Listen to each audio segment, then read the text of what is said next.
Bom, vamos para a resolução de mais uma questão do módulo de termologia da página 57, questão de número 84. O comando da questão nos diz: no gráfico a seguir, vemos a temperatura em Kelvin de uma massa M de 100 gramas de zinco, inicialmente em estado sólido, em função da quantidade de calor fornecida a ela.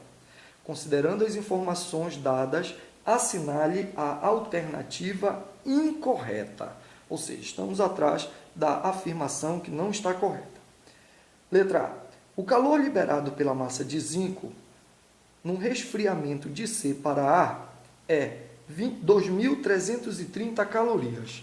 Observando o gráfico, a gente percebe que para ir do estado A ao estado C são necessários 2.330 calorias absorvidas. Então, para resfriar do estado C para o estado A, é necessário a mesma quantidade de calor. Só que nesse sentido, esse calor vai ser retirado. Então, a afirmativa fica correta. Do estado C, passando pelo B até chegar em A, são necessárias a retirada de 2.330 calorias. Item B. O calor específico do zinco no estado sólido vale 0,093 caloria por grama grau Celsius. Bom, vamos à solução do item B. Usando a equação de quantidade de calor sensível, temos massa vezes o calor específico vezes a variação de temperatura.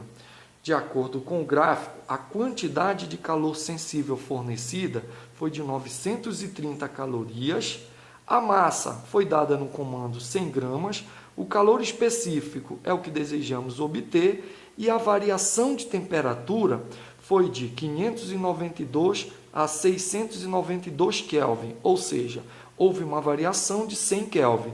Lembrando que a variação de 100 Kelvin corresponde a uma variação de 100 graus Celsius. Substituindo os valores, fazendo as devidas contas, encontramos o resultado 0,093 caloria por grama grau Celsius. Ou seja, a afirmação também é verdadeira. Item C. O calor latente de fusão do zinco é de 1.400 calorias por grama. Bom, a fusão ela acontece do estado B para o estado C. Do estado B para o estado C, houve uma quantidade de calor de 2.330 menos 930 calorias, visto que aqui no estado B era 930, a quantidade de calor já tinha recebido, e no C, 2.330. Bom, então a quantidade de calor é 2.330 menos 930. Esse resultado dividido por 100 vai dar 14 calorias por grama, ou seja, esta afirmação está falsa. O item C é o item falso. A afirmação D diz: a temperatura de fusão do zinco é de 419 graus Celsius. Bom, para você calcular a temperatura de fusão do zinco, você vem, recorre ao gráfico e o gráfico me informa que a fusão começa aqui. A partir desse ponto, a temperatura se manteve constante, mesmo com o fornecimento de calor. Se a temperatura se manteve constante, com o fornecimento de calor, concluímos que aqui está havendo uma mudança de estado físico. Como o texto diz que essa primeira fase de A para B era sólido, concluímos que aqui está ocorrendo uma fusão. E a fusão ocorre na temperatura de 692 Kelvin.